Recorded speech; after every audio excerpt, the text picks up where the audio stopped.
ಒಂದು ಗಾಣಗಾಪುರ್ನಲ್ಲಿದೆ ಸಮುದಾಯ ಆರೋಗ್ಯ ಕೇಂದ್ರ, ಗಡಿಕೇಶ್ವರ್ನಲ್ಲಿದೆ ಮತ್ತು ಗುಂಡ್ಗುರ್ತಿನಲ್ಲಿದೆ, ಹೆಬ್ಬಾಳ್ನಲ್ಲಿದೆ, ಕಾಳಗಿನಲ್ಲಿದೆ, ಕೊಂಚಾವರನಲ್ಲಿದೆ, ಅದಾದಮೇಲೆ ಮಾದನ್ ಹಿಂಪರ್ಗದಲ್ಲಿದೆ, ಮಲ್ಖೇಡ್ನಲ್ಲಿದೆ, ಮುಧೋಳ್ನಲ್ಲಿದೆ ಮತ್ತು ನರೋಣಾದಲ್ಲಿ ಇದೆ, ನೆಲೋಗಿನಲ್ಲಿದೆ, ನಿಂಬರ್ಗಾದಲ್ಲಿ ಇದೆ. ಅದು ಬಿಟ್ಟರೆ ಗಾಣಗಾಪುರ್ನಲ್ಲಿ ಒಂದಿದೆ, ಸ್ಟೇಷನ್ ಗಾಣಗಾಪುರ್ನಲ್ಲಿ, ವಾಡಿನಲ್ಲಿದೆ, ಎಡ್ರಾಮಿಯಲ್ಲಿದೆ ಮತ್ತು ಶಹಾಬಾದ್ನಲ್ಲಿದೆ. ಇದರಲ್ಲಿ ಎಡ್ರಾಮಿ, ಶಹಾಬಾದ್, ಕಾಳಗಿ ಈಗಾಗಲೇ ತಾಲೂಕುಗಳಾಗಿ ಘೋಷಿಸಲ್ಪಟ್ಟಿರ್ತಕ್ಕಂಥ ಒಟ್ಟು 16 ಸಮುದಾಯದ ಆರೋಗ್ಯ ಕೇಂದ್ರಗಳಿದೆ. ಅಲ್ಲಿ ಅವರಿಗೆ ಗುರಿ ನಿಗದಿಯನ್ನು ಮಾಡ್ತಾರೆ.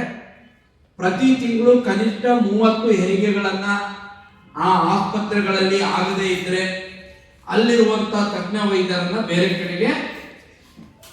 ಬೇರೆ ಕಡೆಗೆ ವ್ಯವಸ್ಥಿತವಾಗಿ ಅವರನ್ನ ವರ್ಗಾವಣೆ ಮಾಡತಕ್ಕಂತ ಒಂದು ಪ್ರಯತ್ನ ಮುಂದಾರ ಮಾಡ್ತಾ ಇದ್ದಾರೆ. ಯಾವ್ಯಾವ ಸಮುದಾಯದ ಆರೋಗ್ಯ ಕೇಂದ್ರಗಳಿದ್ದಾವೆ, ಈ ಸಮುದಾಯ ಆರೋಗ್ಯ ಕೇಂದ್ರಗಳಲ್ಲಿ ಒಂದು ಮಹಿಳಾ ಸ್ತ್ರೀ ರೋಗ ತಜ್ಞರಿರ್ಬೇಕು, ಪ್ರಸೂತಿ ಸ್ತ್ರೀ ರೋಗ ತಜ್ಞರು ಇರುವಂಥದ್ದು ಕಡ್ಡಾಯ ಇದೆ. ಅದ್ರ ಜೊತೆಗೆ ಅರವಳಿಕೆ ತಜ್ಞರು ಒಬ್ರು ಇರಬೇಕು, ಒಬ್ರು ಪೀಡಿಯಾಟ್ರಿಷಿಯನ್ ಅಂದ್ರೆ ಮಕ್ಕಳ ತಜ್ಞರು ಇರಬೇಕು. ಈ 3 ಜನ ತಜ್ಞ ವೈದ್ಯರು ಪ್ರತಿಯೊಂದು ಸಮುದಾಯದ ಆರೋಗ್ಯ ಕೇಂದ್ರಗಳಲ್ಲಿ ಇರಬೇಕು ಅನ್ನುವಂಥದ್ದು ಕಾನೂನು. ಆದರೆ ಈ ಕಾಂಗ್ರೆಸ್ ಸರ್ಕಾರ ಸ್ತ್ರೀ ರೋಗ ತಜ್ಞರು, ಪೀಡಿಯಾಟ್ರಿಷಿಯನ್ ಮಕ್ಕಳ ವೈದ್ಯರು ಮತ್ತು ಅರವಳಿಕೆ ತಜ್ಞರ ಕೊರತೆಯನ್ನು ನೀಗಿಸಲಿಕ್ಕೆ ಆಗದೆ ಇರುವಂಥದ್ದು ಏನ್ ಮಾಡಿದ್ದಾರೆ, ಎಲ್ಲ ಪ್ರಾಥಮಿಕ ಸಮುದಾಯದ ಆರೋಗ್ಯ ಕೇಂದ್ರಗಳಲ್ಲಿ ಒಂದು ಗುರಿಯನ್ನು ನಿಗದಿ ಮಾಡ್ತಾರೆ. ಪ್ರತಿ ತಿಂಗಳು 30 ಹೆರಿಗೆಯನ್ನು ಮಾಡದೇ ಇದ್ರೆ ಅದನ್ನು ಡಿಗ್ರೇಡ್ ಮಾಡುವಂತ ಪ್ರಯತ್ನ ಮಾಡ್ತಾ ಇದ್ದಾರೆ. ಹಂಗಾಗಿ ಗುಲ್ಬರ್ಗಾ ಜಿಲ್ಲೆನಲ್ಲಿರುವಂತ 16 ಸಮುದಾಯ ಆರೋಗ್ಯ ಕೇಂದ್ರಗಳನ್ನ ಡಿಗ್ರೇಡ್ ಮಾಡುವಂತ ಪ್ರಯತ್ನ ಸುತ್ತೋಲೆ ಈಗಾಗಲೇ ರಾಜ್ಯ ಸರ್ಕಾರ ಹೊರಡಿಸಿದೆ.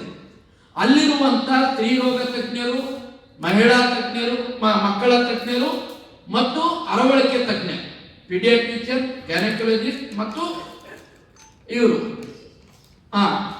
ಇವರನ್ನ ಅಲ್ಲಿಂದ ಹೊರಗಡೆ ಮಾಡುವಂತ ಪ್ರಯತ್ನ. 4 ತಿಂಗಳು ಟೈಮ್ ಕೊಟ್ಟರು. 30 ಹೆರಿಗೆ ಆಗಿಲ್ಲ ಅಂದ ಕೂಡಲೇ ಅಲ್ಲಿ ಸ್ತ್ರೀ ರೋಗ ತಜ್ಞರ ಅವಶ್ಯಕತೆ ಇಲ್ವಾ, ಅಲ್ಲಿ ಗರ್ಭಿಣಿಯರು ಇರೋದಿಲ್ವಾ, ಒಂದೇ ಒಂದು ಜೀವ ಉಳಿಸಿದ್ರು ಕೂಡ ಅದು ಅವಶ್ಯಕತೆ ಇದೆ, ಜೀವ ಉಳಿಸ್ತಕ್ಕಂಥದ್ದು. ಮಕ್ಕಳ ತಜ್ಞರು ಹಳ್ಳಿಗಳಲ್ಲಿ ಇರಬಾರ್ದು. ಹಾಕಿದ್ರೆ ವ್ಯವಸ್ಥಿತವಾಗಿ ಆ ಕೇಂದ್ರಗಳನ್ನು ಮುಚ್ಚುವಂತ ಪ್ರಯತ್ನದ ಅಂಗವಾಗಿ ಇವತ್ತು ಅಲ್ಲಿರುವಂತ ತಜ್ಞ ವೈದ್ಯರನ್ನು ವರ್ಗಾವಣೆ ಮಾಡಬಹುದು ಅನ್ನುವಂತ ಒಂದು ಸುತ್ತೋಲೆ ಹೊರಡಿಸಿದ್ದಾರೆ. ಅಂದ್ರೆ ಎಲ್ಲಿ ಪ್ರತಿ ತಿಂಗಳು 30 ಇದು ಆಗೋದಿಲ್ವೋ, ಅಂದ್ರೆ ಹೆರಿಗೆ ಆಗೋದಿಲ್ವೋ, ಅಲ್ಲಿ ಈ ರೀತಿಯ ಸ್ಟಾಫಿನ ಅವಶ್ಯಕತೆ ಇಲ್ಲ. ಇದಕ್ಕೆ ಇವರಿಗೆ ನೇಮಕ ಮಾಡಕ್ ಆಗ್ತಾ ಇದೆ. ಖಾಲಿ ಇರುವಂತ ಸ್ತ್ರೀ ರೋಗ ತಜ್ಞರು ಇರ್ಬೋದು, ಪೀಡಿಯಾಟ್ರಿಷಿಯನ್ ಇರ್ಬೋದು, ಅರವಳಿಕೆ ತಜ್ಞರು ಇರ್ಬೋದು, ಇವರನ್ನ ನೇಮಕ ಮಾಡ್ಕೊಳ್ಳಿಕ್ಕೆ ಆಗದೇ ಇರುವಂತ ಈ ಕಾಂಗ್ರೆಸ್ ಸರ್ಕಾರ ಜನರ ಜೀವನದ ಜೊತೆ ಚೆಲ್ಲಾಟ ಆಡ್ತಾ ಇದೆ. ಈ 16 ಕೇಂದ್ರಗಳನ್ನು ಮುಚ್ಚುವ ಮಟ್ಟಕ್ಕೆ ತರೋ ರೀತಿನಲ್ಲಿ ಹೀಗಾಗಿ ಈಗಾಗಲೇ ಹೋರಾಟಗಳು ಪ್ರಾರಂಭ ಆಗಿದೆ. ಕಾಳಗಿನಲ್ಲಿ ಅವಶ್ಯಕತೆ ಇಲ್ವಾ ಆಗಿದ್ರೆ, ಶಾಬಾದ್ನಲ್ಲಿ ಅವಶ್ಯಕತೆ ಇಲ್ವಾ, ದೇವಗಾಣಗಾಪುರ್ನಲ್ಲಿ ಅವಶ್ಯಕತೆ ಇಲ್ವಾ, ಅಲ್ಲಿರುವಂತ ಪ್ರಾಥಮಿಕ ಆರೋಗ್ಯ ಕೇಂದ್ರಗಳಲ್ಲಿ ಸ್ತ್ರೀ ರೋಗ ತಜ್ಞರು ಇರಬಾರ್ದು, ಅರವಳಿಕೆ ತಜ್ಞರು ಇರಬಾರ್ದು ಅಂದ್ರೆ ಒಂದೇ ಒಂದು ಪೇಷಂಟ್ ಬಂತಪ್ಪ, ಅವತ್ತು ಅದು ಜೀವ ಹೋದ್ರೆ ಪರವಾಗಿಲ್ವಾ ಆಗಿದ್ರೆ 30 ಅನ್ನುವಂತ ಟಾರ್ಗೆಟ್ ನೀಡಿರುವಂತದ್ದೇ ತಪ್ಪು. ಮತ್ತು ಕೆಲವು ಸಲ ಏನಾಗುತ್ತೆ, ಅಲ್ಲಿರುವಂತ ಗರ್ಭಿಣಿಯರು ಆ ಆರೋಗ್ಯ ಕೇಂದ್ರಗಳಲ್ಲಿ ಚೆಕಪ್ಪಿಗೆ ಹೋಗ್ತಾರೆ, ಮಕ್ಕಳು ಚೆಕಪ್ಪಿಗೆ ಹೋಗ್ತಾರೆ. ಹೆರಿಗೆ ಆಗಿಲ್ಲ ಅಂದ ಕೂಡಲೇ ಅಲ್ಲಿ ಅವರ ಅವಶ್ಯಕತೆ ಇಲ್ಲ ಅನ್ನುವಂತ ಮಾನದಂಡ ಏನು ಕ್ರಿಯೇಟ್ ಮಾಡಿದರೆ ಇದಕ್ಕೆ ನಮ್ಮ ವಿರೋಧ ಇದೆ. ತಕ್ಷಣ ಈ ಸುತ್ತೋಲೆಯನ್ನು ವಾಪಸ್ ತಗೋಬೇಕು. ಈ ಮಾನದಂಡವನ್ನ ಏನು ತೀರ್ಮಾನ ಮಾಡಿದರೆ ಈ ಮಾನದಂಡದ ಪ್ರಕಾರ ಕಲಬುರಗಿ ಜಿಲ್ಲೆಯ 16 ಸಾಮುದಾಯಿಕ ಆರೋಗ್ಯ ಕೇಂದ್ರಗಳು ಅದು ಡಿಗ್ರೇಡ್ ಆಗಿ ಅಲ್ಲಿ ಯಾವುದೇ ರೀತಿಯ ತಜ್ಞ ವೈದ್ಯರು ಇಲ್ಲದಂತ ರೀತಿಯಲ್ಲಿ ಆಗುತ್ತೆ. ಹಾಗಾಗಿ ಒಂದು ವೇಳೆ ಇದನ್ನ ತಕ್ಷಣ ನಿಲ್ಲಿಸಬೇಕು. ಮೊದಲನೇದು ನಮ್ದು ಹಿಂದುಳಿದ ಭಾಗ, ಕಲ್ಯಾಣ ಕರ್ನಾಟಕ ಹಿಂದುಳಿದ ಭಾಗ. ಇಲ್ಲಿ ನಾವು ಮೈಸೂರು ಮಧ್ಯ ಕರ್ನಾಟಕಕ್ಕೆ ಹೋಲಿಸಿದ್ರೆ ಇಲ್ಲಿ ಜನಸಂಖ್ಯೆಗೆ ಆಧಾರಿತವಾಗಿ ಈಗಾಗಲೇ ಕಡಿಮೆ ವೈದ್ಯರಿದ್ದಾರೆ, ಕಡಿಮೆ ಶಿಕ್ಷಕರಿದ್ದಾರೆ.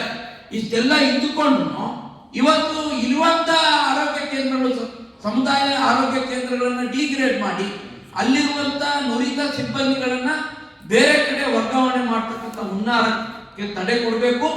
ಒಂದ್ ವೇಳೆ ಇದನ್ನು ತಡೆ ಮಾಡದೇ ಇದ್ರೆ ಉಗ್ರವಾದಂತ ಹೋರಾಟವನ್ನು ಮಾಡಬೇಕಾಗುತ್ತೆ, ಜನ ಬೀದಿಗಿಳಿದು ಅಂತಕ್ಕಂಥ ಎಚ್ಚರಿಕೆಯನ್ನು ನಾವು ಈಗಾಗಲೇ ಸರ್ಕಾರಕ್ಕೆ ಕೊಡ್ಲಿಕ್ಕೆ ಇಚ್ಛೆ ಪಡ್ತೀವಿ. ಇದ್ರ ಜೊತೆಗೆ